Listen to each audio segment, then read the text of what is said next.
Hello there. Two of the top UK ministers are on a joint mission to win over the German public.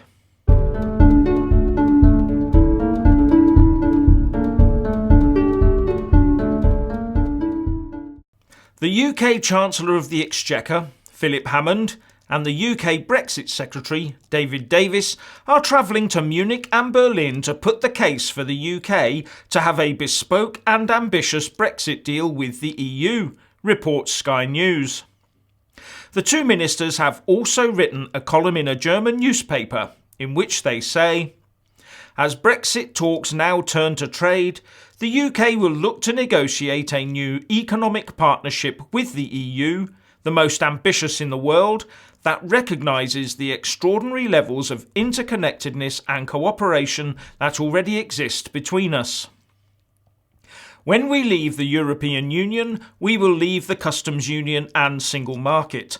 But in agreeing a new model of cooperation, we should not restrict ourselves to models and deals that already exist.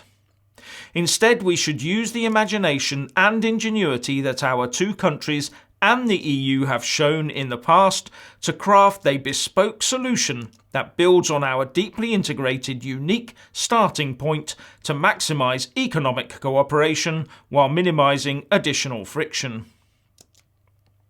This does seem to now tie Philip Hammond down to leaving the single market and customs union, something he refused to do just a few days ago, according to the chair of the Treasury Select Committee, Nicky Morgan.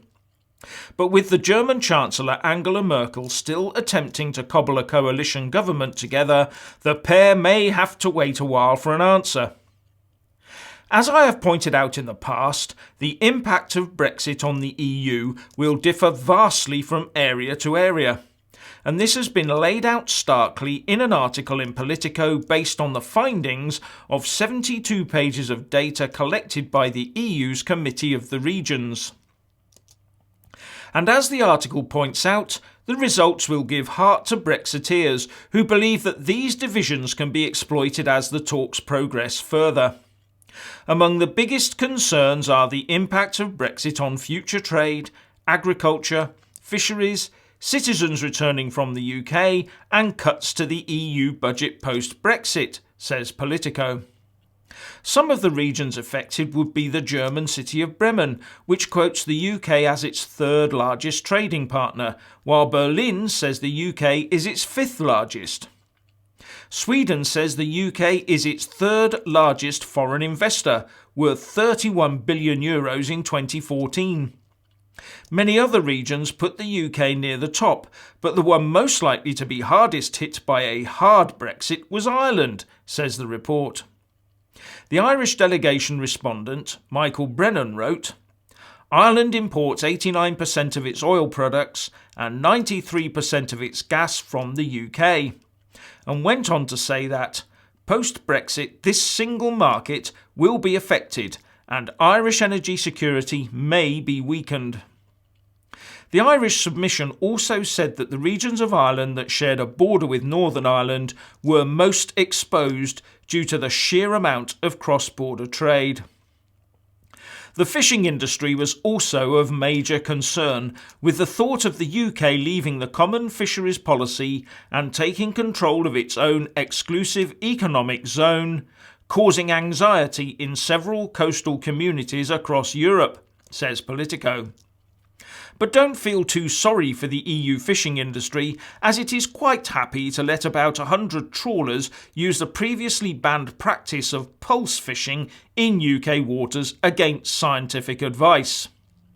And as part of the next set of Brexit talks, Michel Barnier wants the EU to maintain control over UK fishing. Laying out how he sees the talks continuing, Michel Barnier has said that he would like to see EU-UK cooperation on such things as defence, foreign affairs and fisheries. Setting out his conditions, he said, "We are waiting for the United Kingdom to confirm over the coming months that we are working towards an ambitious free trade agreement and to tell us in which other areas it would like to cooperate. From our point of view, we think that in addition to trade, our partnership should include security, defence and foreign policy, as well as justice and home affairs, and include some sectors such as aviation and fisheries. There will be no ambitious partnership without common ground on fair competition, state aid, guarantees against tax dumping, and social and environmental standards.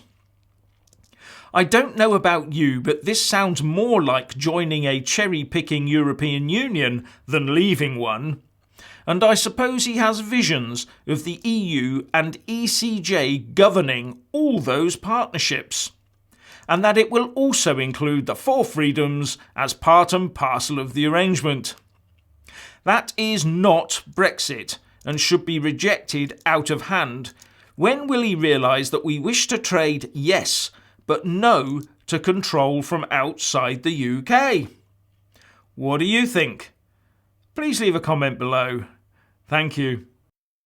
Please do like and share this video, and also subscribe to my channel.